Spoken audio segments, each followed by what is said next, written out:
మామూలుగా మనం కేడీల కోసం వెతుకుతూ ఉంటాం. ఈ రోజు ఏంటంటే బాడీ కోసం వెతుకుతున్నాం. ఇదొకటి.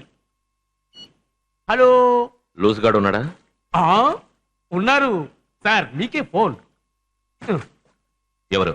ఏదో నువ్వే స్వయంగా షూట్ చేసినట్టు ఆది బాడీని వెతుకుతున్నావే. డిపార్ట్మెంట్ కోసం బిల్డప్. కరెక్ట్ గా అర్థం చేసుకున్నావు. థ్యాంక్స్. ఎందుకు? నేను చేయవలసిన పని నువ్వు చేసినందుకు.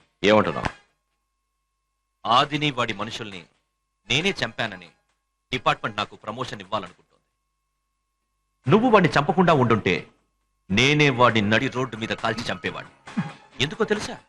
ఇకపై ఆది ప్రాణాలతో ఉంటే నాకే ప్రాణం. నీ పోలీస్ బుద్ధి చూపించగలరా? ఎవరు? ఆదినరా? అది నువ్వు ఇంకా బతికే ఉన్నాను రా. అది కాదు, అది ముయ్యరా. నా ప్రాణాలను కూడా లెక్క చేయకుండా నీకోసం ఎంతో మంది ప్రాణాలను తీశాను రా నేను. కానీ నువ్వు నీకు ప్రమోషన్ రావడం కోసం నన్నే చంపాలని చూసావు కదరా. లేదు, నువ్వు తప్పుగా అర్థం చేసుకుంటా. ఈ ఆదిని ఒకవైపే చూసావురా. ఇకపైనే పూర్తిగా చూడబోతున్నావు. అది నేను చెప్పేది విను. పోరా, పోరంబోకు. నేను, నువ్వు, మినిస్టర్ కలిసి చేసిన అక్రమాలన్నిటినీ ఆధారాలతో సహా కోర్టులో చెప్తాను రా.